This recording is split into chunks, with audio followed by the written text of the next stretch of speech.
Digital arrest மோசடியில் ஈடுபட்டு வந்த முக்கிய குற்றவாளியான கம்ரான் ஹைதரை என்ஐஏ அதிகாரிகள் அதிரடியாக கைது செய்துள்ளனர்.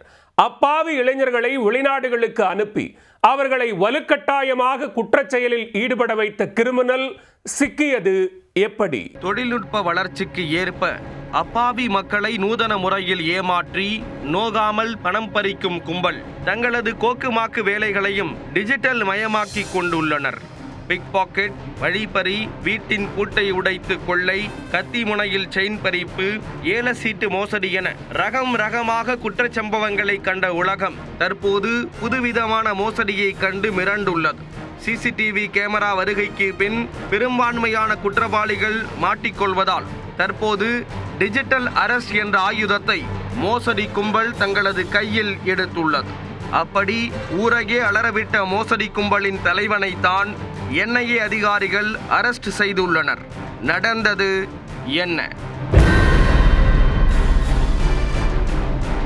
தற்போது டிஜிட்டல் அரெஸ்ட் என்ற பெயரில் அப்பாவி மக்களை இலக்காக கொண்டு புதிய மோசடி அரங்கேறி வருகிறது. டார்கெட் செய்தவர்களை வீடியோ காலில் தொடர்பு கொள்ளும் மோசடி கும்பல் தங்களை சிபிஐ, போலீஸ், வருமான வரித்துறை அதிகாரிகள் மற்றும் சுங்கத்துறை அதிகாரிகள் என்று அறிமுகம் செய்து கொள்வர். பின்னர் போதைப்பொருள் கடத்தல், நிதி மோசடி, வரி ஏய்ப்பு போன்ற ஏதேனும் ஒரு மோசடியில் தொடர்புபடுத்தி கொக்கி போடுவார்கள். அதில் வசமாக சிக்கும் அப்பாவி மக்களை டிஜிட்டல் அரெஸ்ட் செய்துள்ளதாக கூறி வீடியோ கால் மூலம் தொடர்ந்து கண்காணித்து மிரட்டுவார்கள்.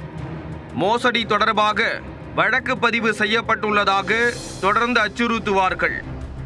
ஒரு கட்டத்திற்கு மேல் உங்களை இந்த வழக்கிலிருந்து விடுவிக்க ஆஃபர் கொடுப்பார்கள்.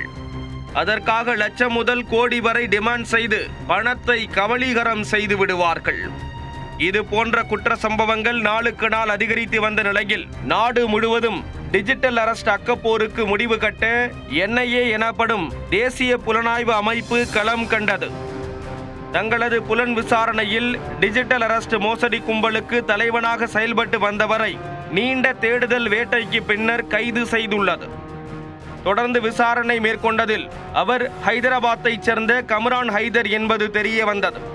இவர் வறுமையில் வாடும் இளைஞர்களிடம் வெளிநாட்டு வேலை ஆசை வார்த்தை கூறி தனது வலையில் விழ வைத்துள்ளார்.